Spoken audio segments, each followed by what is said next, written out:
अस्सलाम वालेकुम मेरे अज़ीज़ हमवतनों। पीर के दिन 18 दिसंबर को अमरीकी अखबार द इंटरसेप्ट में एक ख़बर शाया होती है।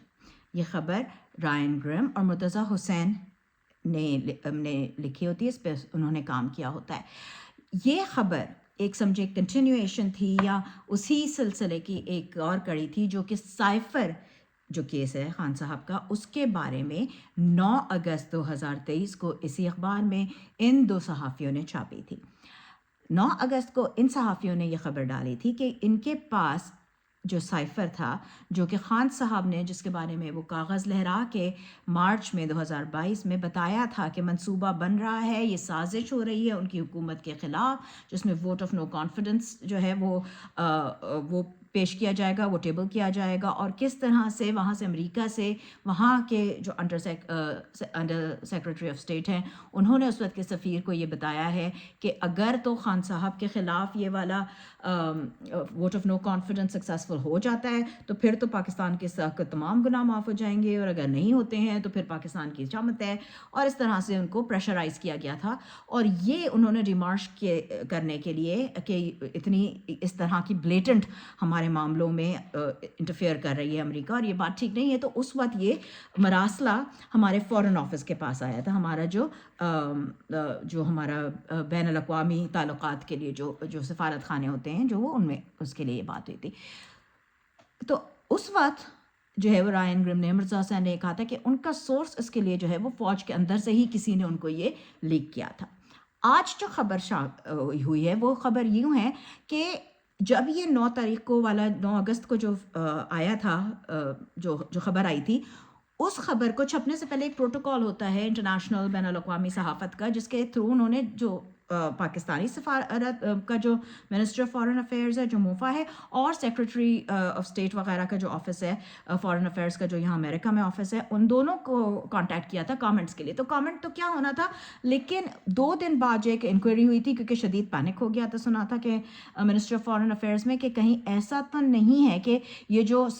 वर्बेटम जो पूरा का पूरा साइफर अल्फाज के साथ प्लेन टेक्स्ट छाप रहे हैं ये लोग, तो उसकी वजह से कहीं ऐसा तो नहीं कि हमारा जो साइफर का जो हमारा कोड है, सीक्रेट कोड है साइफर्स के लिए जो होता है, वो कॉम्प्रोमाइज़ हो जाए, वो किसी तरह से जो है वो लीक हो जाए। तो जो अब खबर आज छपी थी, कल छपी थी 18 तारीख को, उसमें ये पता चलता है, और ये ख़बर जो है ये भी जो हसास अदारा है हमारा, उनके ही अंदर की ये रिपोर्ट है, ये पूरी वर्बेटम रिपोर्ट, जो पूरी की पूरी रिपोर्ट जो है वो लीक हुई है, वो अंदर से ही किसी से रायन ग्रिम और मुर्तज़ा हुसैन कहते हैं उनके पास आई है, लीक होकर आई है। और जब मिनिस्ट्री ऑफ फॉरेन अफेयर्स ने इनको कहा था कि हसास अदारे को अपने खदशात का बताए थे, तो उन्होंने ये रिपोर्ट लिख के दी थी कि बिल्कुल कोई तरीका है ही नहीं, कोई कॉम्प्रोमाइज़ नहीं हो सकते हैं, क्योंकि अव्वल तो ये कि प्लेन टेक्स्ट जो है वो इतना कम होता है एक साइफर में कि कोई सवाल ही नहीं पैदा होता है कि प्लेन टेक्स्ट इतने, क्योंकि अगर प्लेन टेक्स्ट से साइफर का कोड हो भी सकता ब्रेक, तो कोई ट्रिलियंस ऑफ वर्ड्स का डेटा उसके लिए चाहिए होता है, जो कि पूरे दुनिया के इंटरनेट में 2 to the power 256 और वर्ड्स का बाइट्स का डेटा चाहिए होता है, जो कि है ही नहीं। उसके अलावा हर 3-3 महीने से जो है वो कोड जो होते हैं, कोड के जो कीज़ होते हैं वो बदलते रहते हैं, तो कोई सवाल ही नहीं पैदा होता है। और ये हमारे हसास इदारे ने खुद मिनिस्ट्री ऑफ फॉरेन अफेयर्स को बताई थी। ये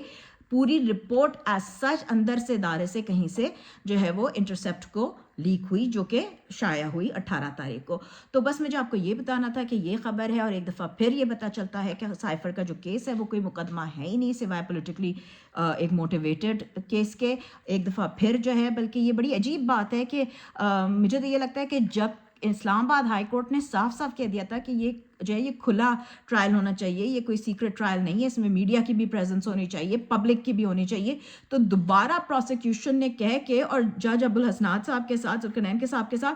क्यों دوبارہ اس کو سیکرٹ کروایا ہے کہ یہاں پہ میڈیا کے بھی بند ہے، اس لیے کیونکہ اس کیس میں کچھ ہے ہی نہیں، اور یہ بات جو ہے وہ خود جو ہمارا خفیہ ادارہ ہے وہ خود ان کی رپورٹ یہ بات بتا چکی ہے، اور یہ منسٹری آف فارن افیئرس کو یہ بات پتہ ہے. تو اس کا یا تو یہ مطلب ہے کہ یہ آلریڈی یہ کیس ہی جھوٹ کے اوپر بول رہے ہیں، اور یہ کیس میں کوئی نہ سر ہے نہ پیر ہے. تو ایک دفعہ پھر خان صاحب ہمارے جو کپتان اور نائب کپتان دونوں سرخرو ہیں وہ بالکل جو ہے وہ ونڈیکیٹ ہو چکے ہیں، اور یہ بات پتہ چل چکی ہے کہ خان صاحب نے یا نائب کپتان نے خدا نخواستہ نہ کبھی پاکستان کا برا چاہا ہے، اور انشاءاللہ نہ ہی کبھی چاہیں گے. پاکستان زندہ باد.